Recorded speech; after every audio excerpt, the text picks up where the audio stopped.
You are listening to the Horse Radio Network, part of the Equine Network family.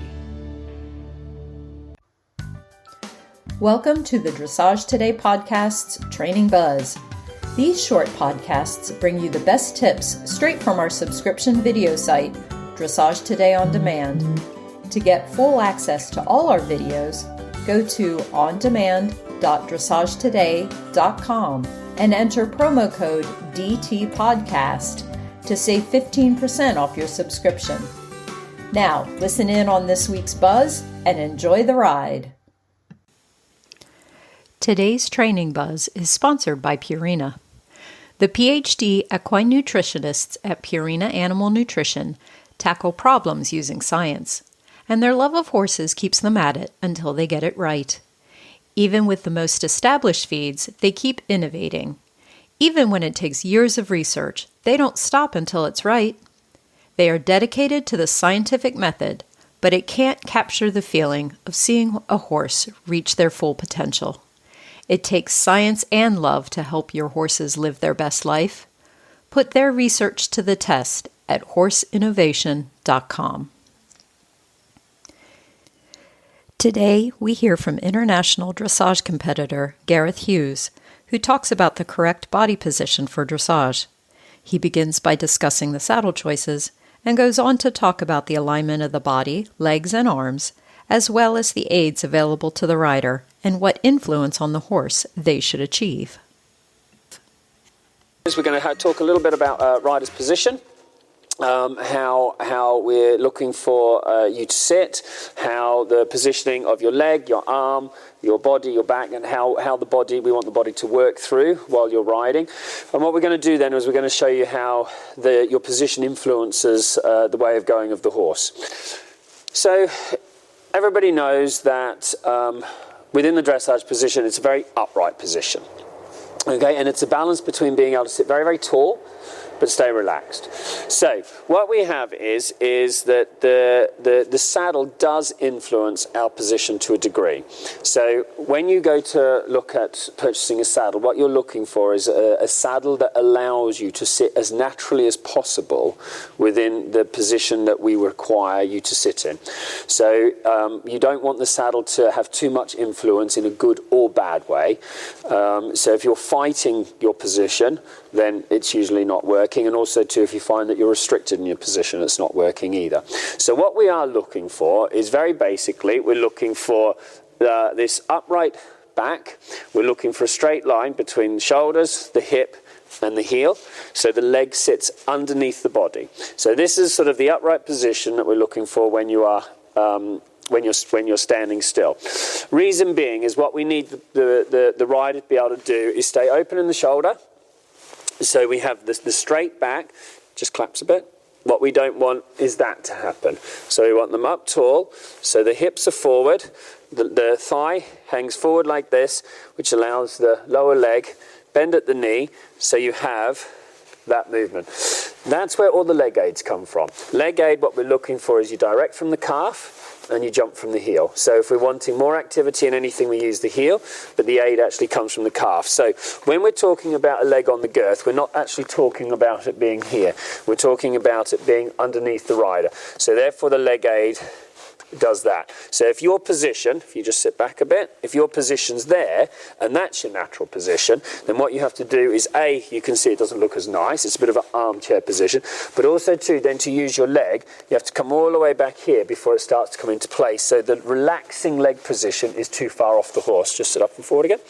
So what we're looking for is the leg hangs underneath. So when the horse is working away, walk, trot or canter, that your leg is relaxed and breathing on its side.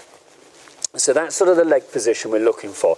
Here, what we have to think about is two reasons. One is, sit up straight, it looks better.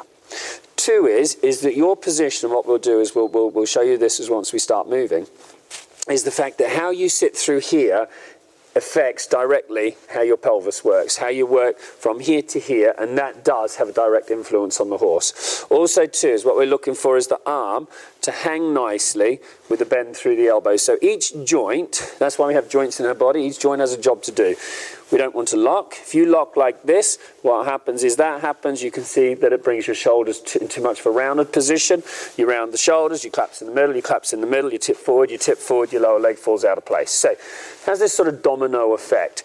So we're looking for that to be tall, shoulders open, and we're wanting a bend through the elbow. And what we're looking for is then a straight line, as much as we can, from the elbow through the wrist, down through the rein to the bit. Because the rein, you can think of two ways. It's either an extension of your arm, so you imagine if your fingers were around the bit ring, or that your arm is an extension of the rein. But your contact comes from here all the way down through to the bit. That is a piece of leather. There's nothing alive in that. That's a dead piece of material. So what we need you to be able to influence this metal bit in the mouth through feel, and that feel comes down through your arm. So we need to be able to be elastic, and we need to be able to be slightly restrictive depending on what we're looking for.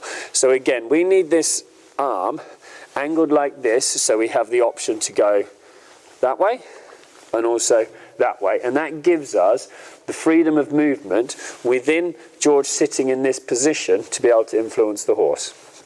Okay, so that's the basic position we're looking for. So what we'll do is we'll start moving, and we'll sort of show you how that influences as we're going.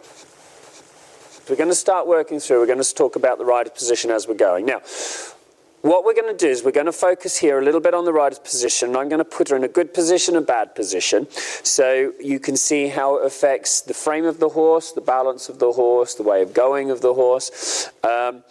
When you're working through at lower levels, if you think that in the rider's position we have 5 aids.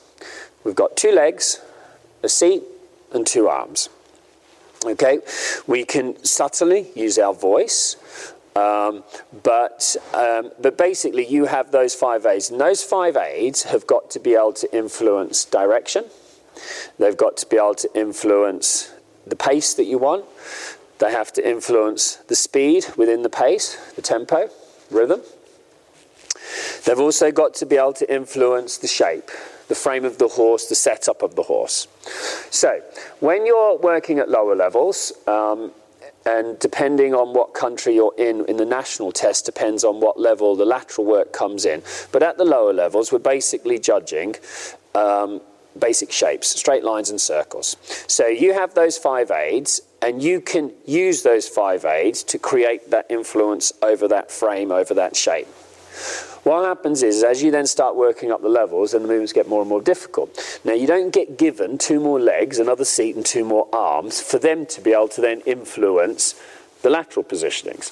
So what you have to be able to do is you've got to be able to, through your frame, through your body, is create this setup in the way of going, that we create not just a, shall we say, mental understanding, but also we create this muscle memory. The horse learns to be able to hold itself into this setup. It's like us, that what we want to be able to do is we want to be able to create this sort of setup within our own position, that we don't have to focus too hard on it. It becomes more natural in how we sit, with reminders from our trainers and things like that.